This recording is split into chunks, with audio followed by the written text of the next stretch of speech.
প্রহসন নির্বাচন বর্জন, ভোটদান থেকে বিরত থাকা এবং ভোটার অধিকার ও গণতন্ত্র পুনরুদ্ধারের জন্য ঐক্যবদ্ধভাবে গণ আন্দোলন গড়ে তোলার লক্ষ্যে দেশবাসীর প্রতি আহ্বান জানিয়ে বাংলাদেশ জামায়াত ইসলামীর ভারপ্রাপ্ত আমির ও সাবেক এমপি অধ্যাপক মুজিবুর রহমান আজ 5 জানুয়ারি দেশবাসীর উদ্দেশ্যে জামায়াতের ভারপ্রাপ্ত আমির ও সাবেক এমপি অধ্যাপক মুজিবুর রহমানের প্রদত্ত বক্তব্যটি তুলে ধরা হলো।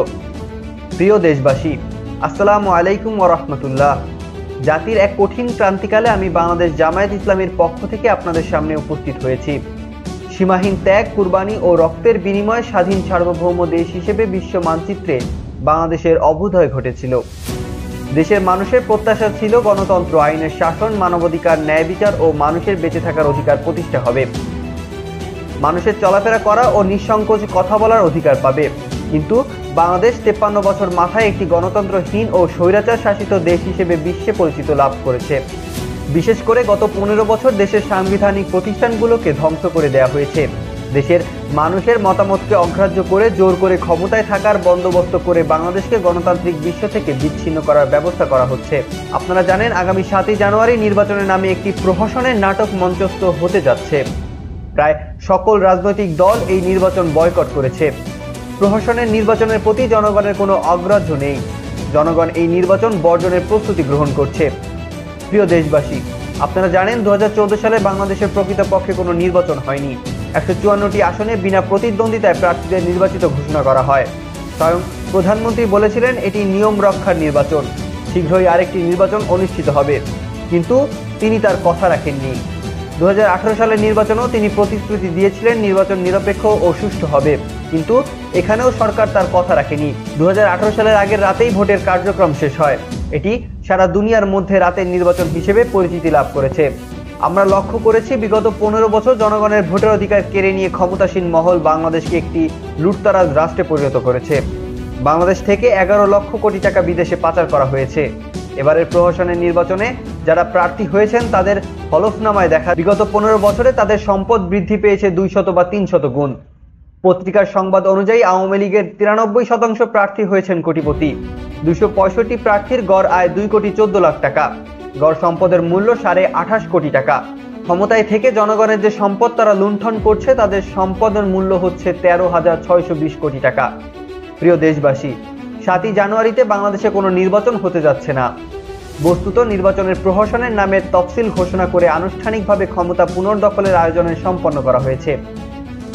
এই নির্বাচনের সাথে বাংলাদেশের জনগণের কোনো সম্পৃক্ততা নেই।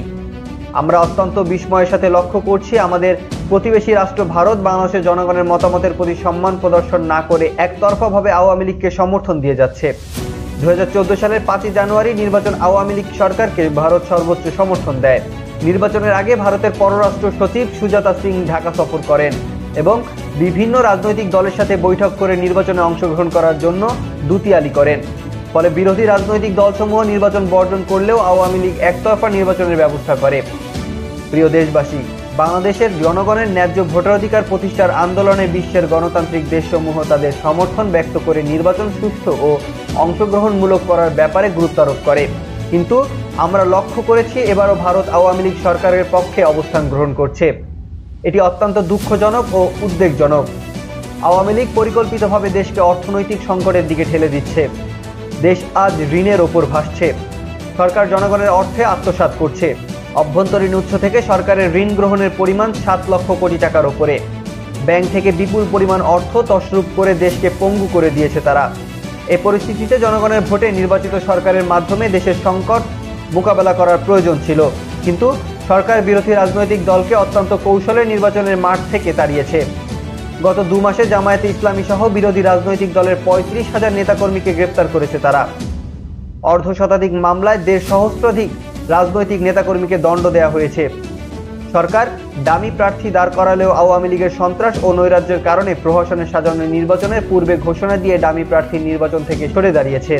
গুপ্ত হত্যা, গুম, খুন ও অপহরণ করে দেশের এক ভীতিকর পরিবেশ সৃষ্টি করেছে। জনগণকে ভোট কেন্দ্রে যাওয়ার জন্য ভয়ভীতি দেখানো হচ্ছে। যে নির্বাচনে জনগণের অংশগ্রহণ নেই সেটা কোনো নির্বাচনই নয়। এই নির্বাচনের মাধ্যমে গঠিত সরকারের প্রতি জনগণের কোনো সমর্থন নেই। জনসমর্থনহীন সরকার চলমান বিশ্ব রাজনীতিতে কোনো অবস্থান তৈরি করতে পারবে না। ফলে বাংলাদেশ বিশ্ব থেকে বিচ্ছিন্ন একটি দেশে পরিণত হবে। ক্ষতিগ্রস্ত হবে বাংলাদেশের 17 কোটি মানুষ। ক্ষতিগ্রস্ত হবে দেশের অর্থনীতি। দেশকে অনিবার্য সংকট ও বিপর্যয়ের হাত থেকে উদ্ধারের জন্য সরকারের প্রতি আমাদের আহ্বান হচ্ছে, প্রহসনের এই নির্বাচন বন্ধ করুন, জনগণের প্রতি সম্মান প্রদর্শন করে ক্ষমতা থেকে পদত্যাগ করুন এবং নির্দলীয় নিরপেক্ষ কেয়ারটেকার সরকারের অধীনে সুষ্ঠু ও অংশগ্রহণমূলক নির্বাচনের ব্যবস্থা নিশ্চিত করুন। দেশবাসীর প্রতি আমার আহ্বান হচ্ছে, সরকারের তামাশায় নির্বাচন বর্জন করুন। 7ই জানুয়ারি প্রহসন নির্বাচনের ভোটদান থেকে বিরত থাকুন। জনগণের ন্যায্য ভোটার অধিকার প্রতিষ্ঠার লক্ষ্যে জামায়াত ইসলামী সহ বিরোধী রাজনৈতিক দলের ঘোষিত 6 এবং 7ই জানুয়ারি সর্বাত্মক হরতাল সফল করুন।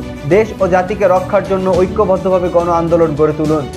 জনগণের আন্দোলন অতীতেও বৃথা যায়নি, এবারও যাবে না ইনশাআল্লাহ। আল্লাহ আমাদের সহায় হন।